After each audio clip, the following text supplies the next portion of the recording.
Hey guys, this is Nicole Willett. I'm normally making videos about how to do internet marketing stuff for small businesses, but today I wanted to make a video with some content that I feel like I haven't seen on any other channel before related to multi-level marketing companies.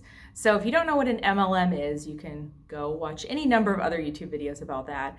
But the basic thing I've seen in kind of the anti-MLM community, which I think like all of these, by the way, are very valid points. I'm just not going to cover them today, are things like income disclosure statements. So every MLM has an income disclosure statement, but the thing with running a business is it's not the income, it's your balance sheet. It's not just how much you made, it's how much you spent.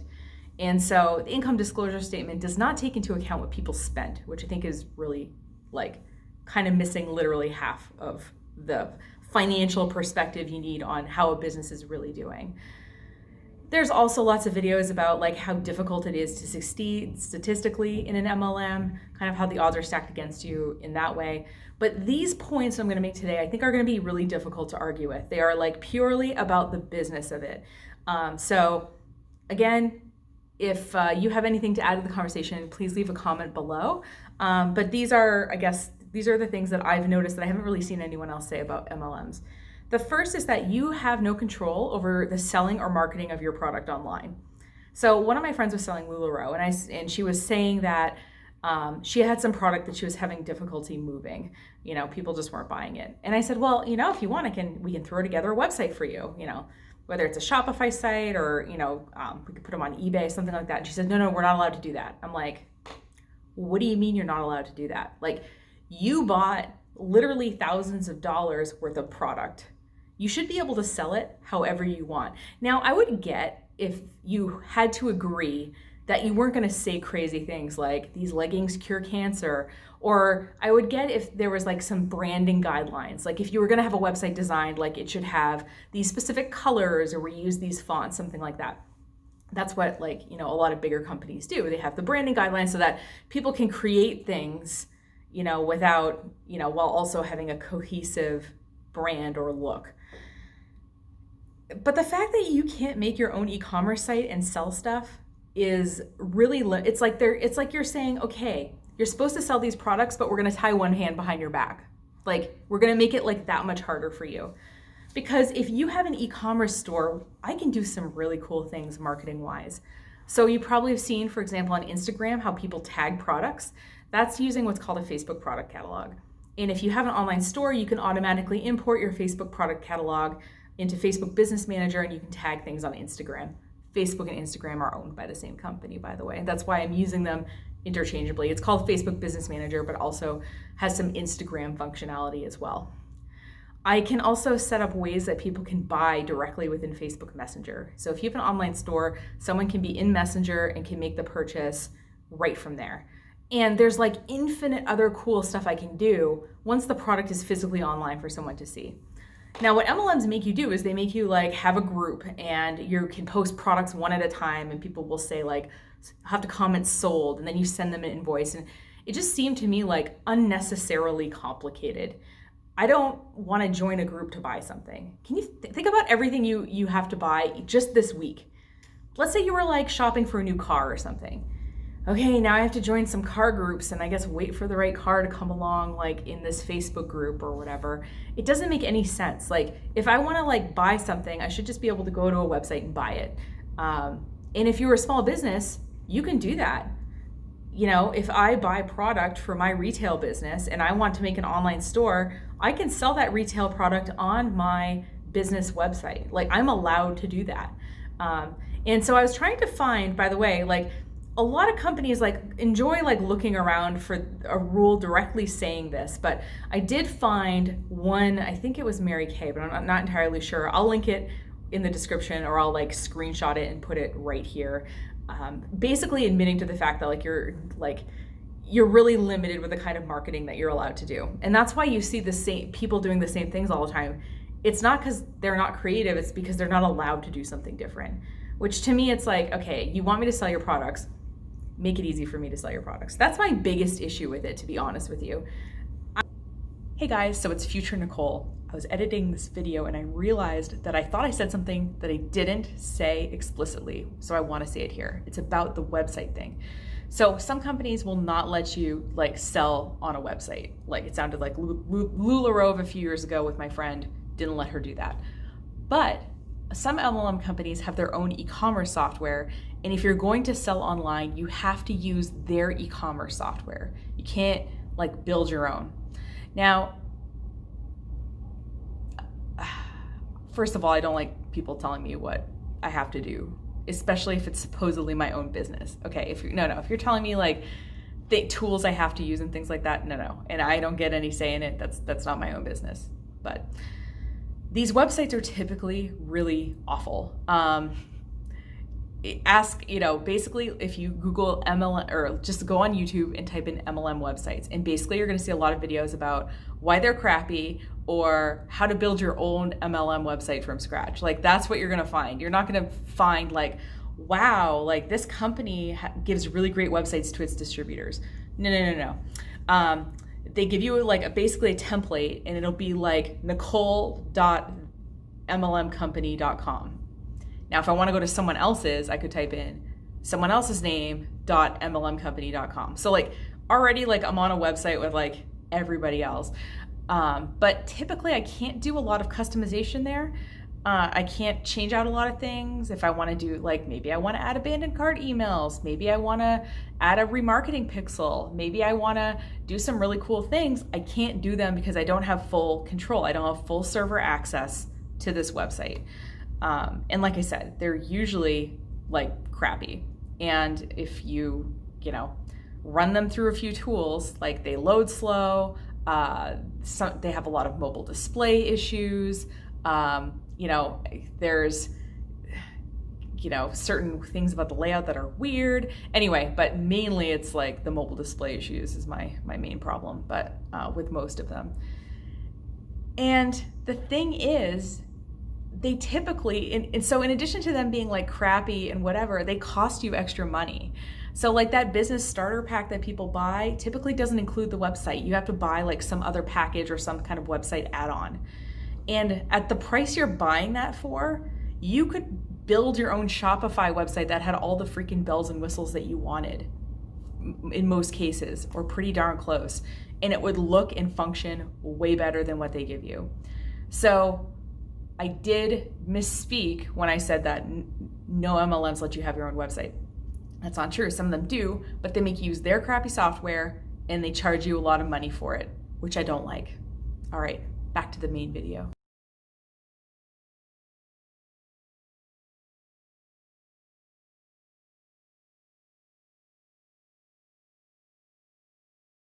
I'm all about the free economy and making money. And if you have a product someone wants to buy, great. But like, don't make me like stand on my head and pat my tummy and like do 6 cartwheels and clap my hands. So I like, don't make it hard. And they make it hard. The other thing that's sort of related to this is that you have no control over the amount of distributors that are in a particular, we could say, geographic area for ease of use. So for example, in my marketing work, I work with retail stores. And so one of my clients is a distributor for Life is Good t-shirts. I think they have other things too besides t-shirts. Like I think I have a Life is Good dog bowl. But yeah, the Life is Good brand. Now, as part of that, Life is Good like agrees to a certain amount of other businesses that are selling those products within usually some kind of square mile radius. Or like there's X amount of stores in a particular town that are allowed to sell it. That's why because otherwise you're gonna be like, yes, let me buy thousands of dollars of your product to sell to my customers. And then what, you're gonna go down 2 doors down and do the same thing to the other business owner down the street? If that was allowed, we would see it a lot more often. But I think part of the reason that companies that wholesale do this is because they want their retailers to actually be successful. And if you put like 10 stores in a small town that all sell the same thing, they just can't be successful. There just isn't the right amount of customers. Yes, there is the internet, and I understand that, but at the same time, like these these wholesalers are trying to set up their retailers to succeed. Another thing that a lot of distributors will do is they will list the retailers on their website. So one of my clients sells Sticks furniture. It's kind of a high-end furniture thing. And when you go on the Sticks website and you search the state of Maine, her store is one of the 2 that comes up when you search for it. And it says her store name, it says the location, I think it has our phone number and the website address, I think. I'm not entirely sure. But a lot of, and maybe they won't list the website, but they'll at least list your location and maybe a phone number, maybe an address. They'll list some way for people to be able to contact you. Because Stix is smart. They don't want to compete with the people that have actually bought their product and are trying to sell it for them. So I don't understand why MLM companies don't just say, okay, so let's say that I decide I'm going to be the Avon lady. And they say, okay, Nicole, like you're the Avon lady and you get these 3 towns are your towns. So if someone in those 3 towns searches for Avon, we're going to give them your name. Or if someone tries to sign up as a distributor from those 3 towns, we're going to say, sorry, that's not taken. But these 3 towns and these 3 towns are not taken. So I could live in this town, but maybe my official kind of coverage area is those 3 other towns. I don't get why. It wouldn't be hard to do that, and it would add a lot more value to becoming a distributor or becoming, I don't know, whatever they call a representative, whatever they're called. And I don't understand why MLMs can't or won't do that. They could also sell their membership kits a lot higher. If I was the only person within a 20-mile radius who was allowed to sell Avon, and now it's not like, if I have a friend that lives like across the country and they want to buy Avon stuff, it's not like they wouldn't buy it from me because it's not my jurisdiction, but at the very least, like the company would actually help me make sales. Like I said, and right now it's like anybody who wants a kit can just get one. And there's no way everybody can be successful. There's a certain amount of products that like anybody can physically buy. Like there's a certain amount of moisturizer I can go through in a month. You know what I mean? Unless I like move to the Sahara Desert or something, and then I might need a lot more. But point being is that like, I don't understand why there's no control or limit or other kind of rules for distributors to make it so that they can actually be successful. The other thing that I don't like is that I see a lot of MLM companies hiding like the names of products and things like that. So you'll see like an Instagram video and it'll be like, oh, here's me putting on this cream, but it'll like, the label will be sort of hidden. And I'm just like, okay. Like, why are you being mysterious about what you're selling? It makes me feel like you have something to hide. So, Nicole, what software do you design websites in? WordPress.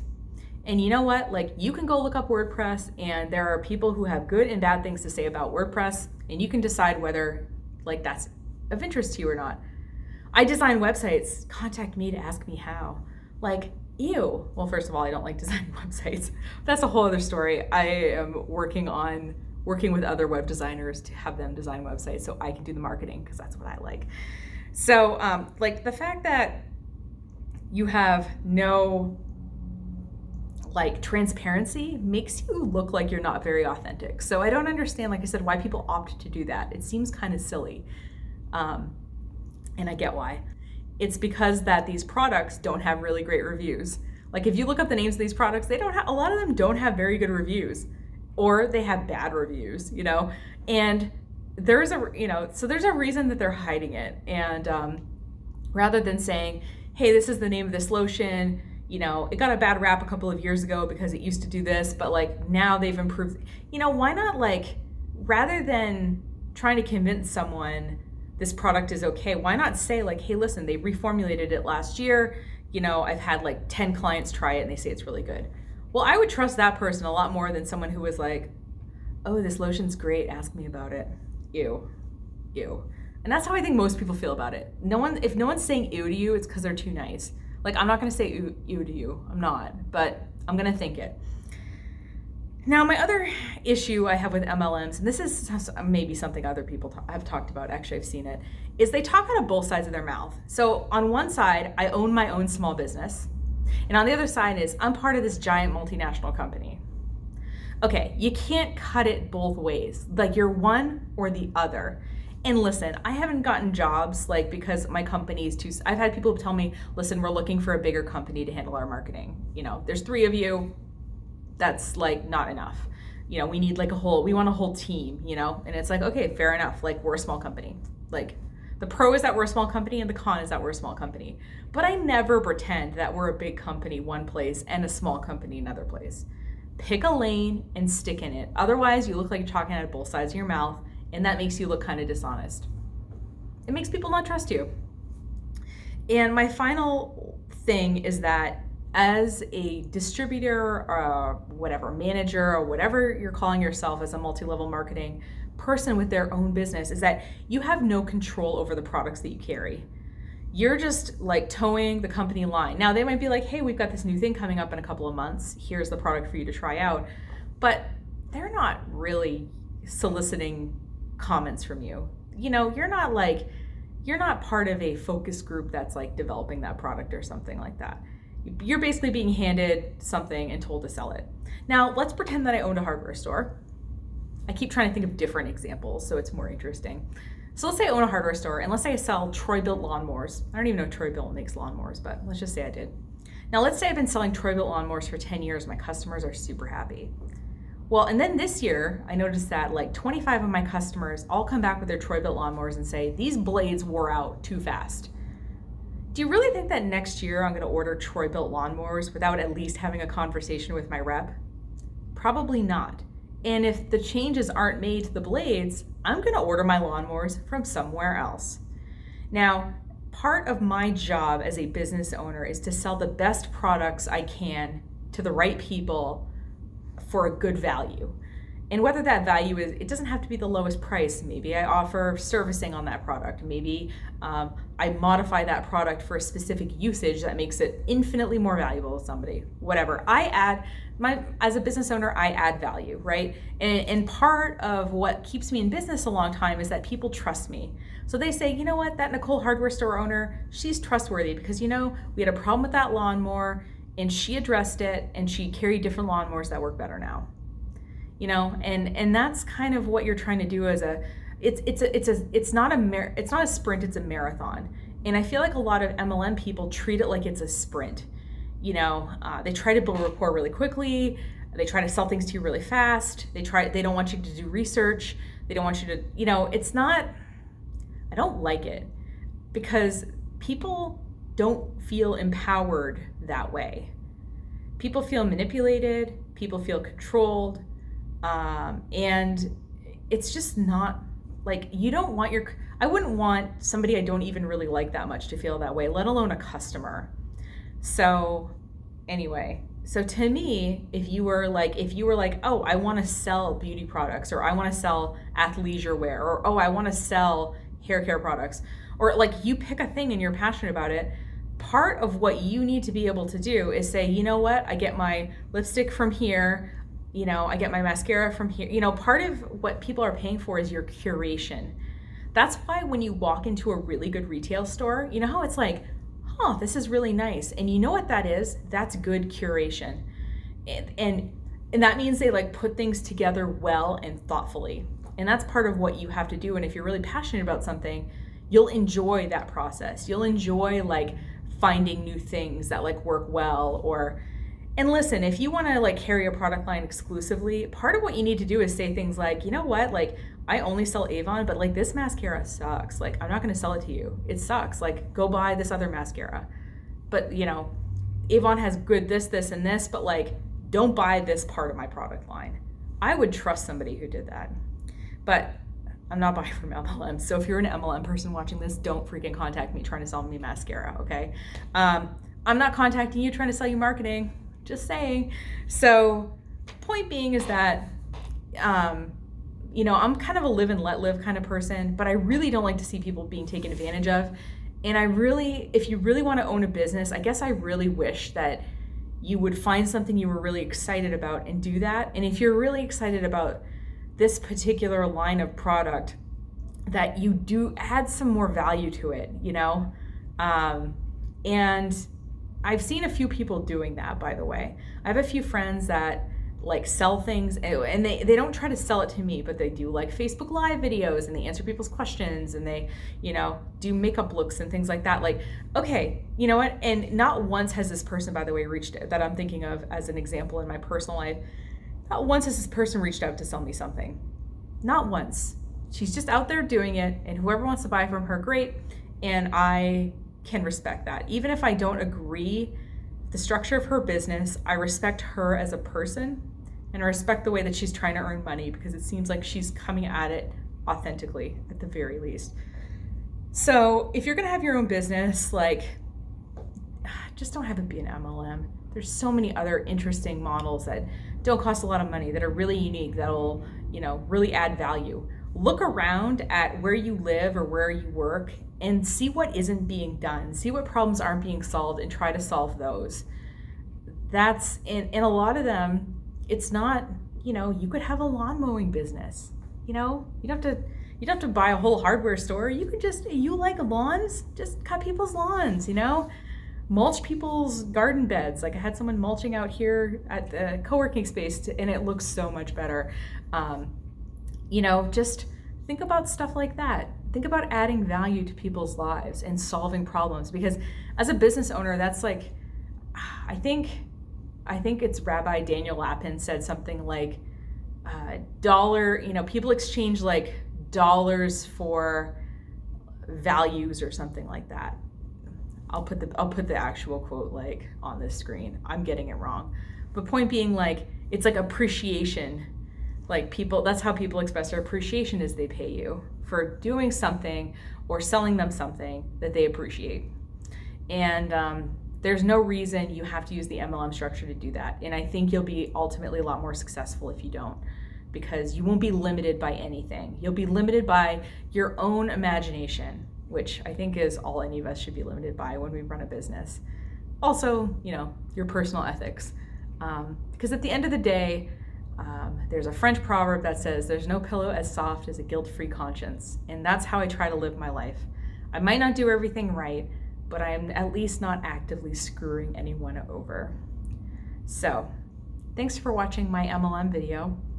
I don't think I'm going to make a ton more of these or anything. That's like literally all I wanted to say about it. But I wanted to share this with the community because I think nobody's talking about these things. So I'd love to hear what you think. If you have like policies at your company that or an MLM company that you've worked with or something that show the limits, in particular with the marketing and the website development, I would love to see them. Because like I said, I was only able to find one. I didn't spend like infinite time on this, by the way, but I was only able to find the one. So anyway, let me know what you think, and I will hopefully see you on the channel soon. Have a great one.